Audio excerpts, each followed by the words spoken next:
Thanks for tuning in. In this video, I'm going to be playing along to one of David Garibaldi's new DG'z Loopz from his new package, featuring a bunch of different loops that you can play along to. And I will be grooving out and then playing a good bit of fills on this too. So right now, I'm going to show you some of the ideas that I am using and drawing from in some of the fills.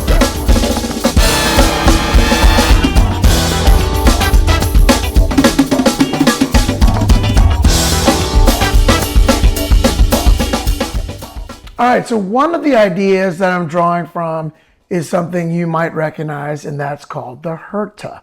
And I'm going to show you what that is. It's just right, left, but the rhythm is a little bit different than a triplet. So it's going to be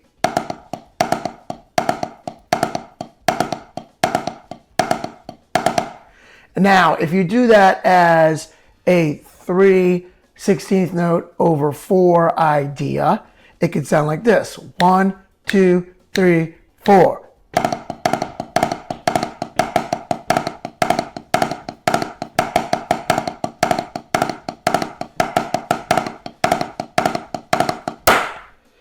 All right, so I'm playing that in between the tom and the snare.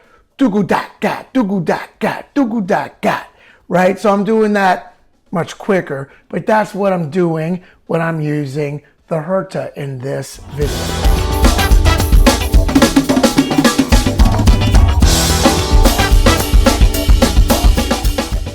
Another of the ideas that I'm playing is a right-handed 11-stroke roll. I'll play 2 of those into a 7, and that creates a small 3-note phrase. 1, 2, 3, 1, 2, 3, 1, 2, 1, 2, 3, 1, 2, 3, 1, 2. Now, you could carry that across the bar line if you wanted to, but right now I'm going to show it to you just like that, and I'm going to play it over and over a couple times so that you get an idea of what this phrase feels like.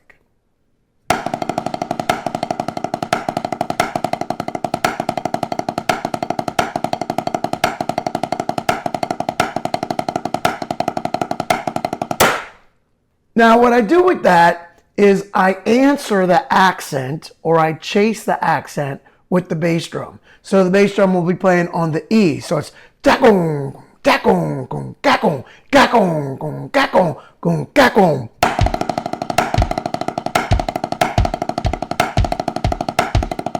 And that bass drum is playing right after the right hand accent. Da-gr, da-gr, da-gr, da-gr, da-gr, da-gr. So that's one creative way to use one of your rolls. And that's why it's important to learn all these different rolls, learn all these different rudimental ideas, because then when you see somebody play something that's interesting to you, you'll be able to pick it up that much quicker.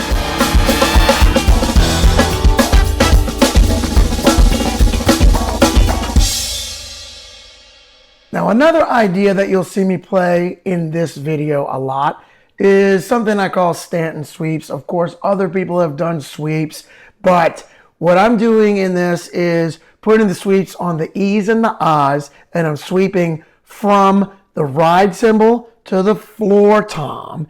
And basically what I'm doing is a left-handed 11-stroke roll and then a left-handed 7. So 2 11-stroke rolls and then 1 7. So it sounds like this.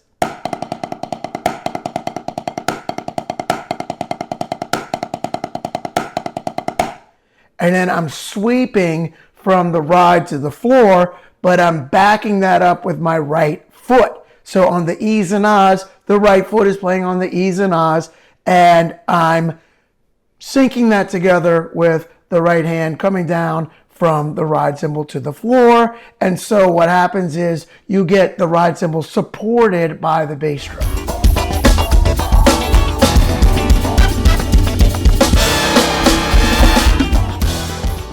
Now, as I was saying, with the Stanton sweeps, I do that as a left hand lead 11-stroke roll, 2 of those into a 7. So this is, you know, something that I was just going for. I've seen buddies of mine like Adam Deitch and Nikki Glaspie playing sweeps, and they were coming down on the ands. So like 1 and 2 and 3 and 4 and putting the ride cymbal on those eighth notes. But I like to take things and figure out how can I do this a little bit different. So I started putting that ride cymbal with the bass drum backing it up on the E's and Ah's. And then I also figured out how to make the left hand accent into a 3-note phrase, right? So it sounds like, once again,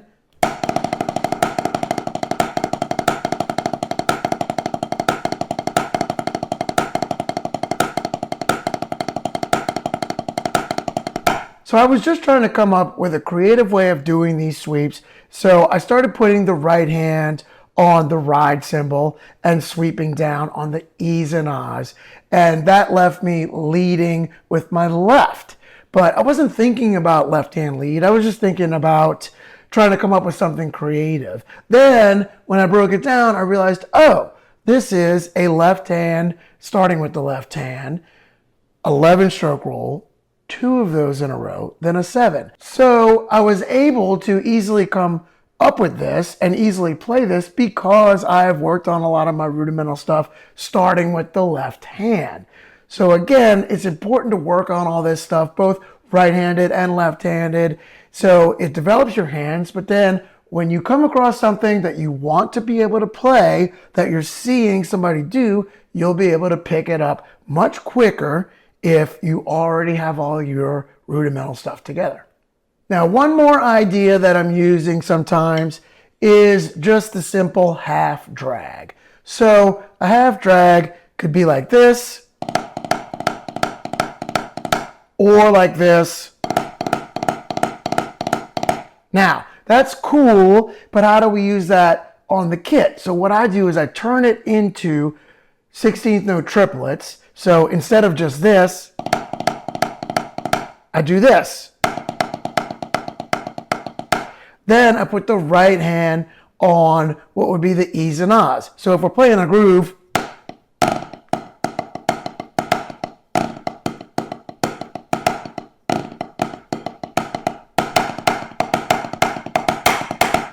right? So I'll do that a lot. And then I put that right hand, you can put it over here on the hi-hat, you can move it around the toms. So once again,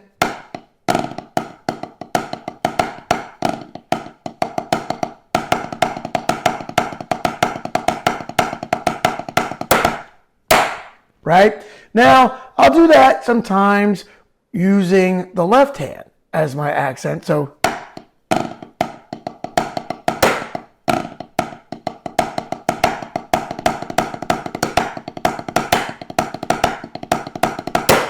right? So those are some of the ideas that I'm throwing into some of the fills that I'm playing in this video. So hope you enjoyed this video, and I hope you enjoyed some of the playing and some of the demonstration as well. So please like this video if you dug it, and subscribe to my YouTube channel and hit that notification bell so you can be notified each time I'm coming out with new lessons and behind the scene videos. Thanks again for tuning in. I'll see you down the line. Yes, indeed.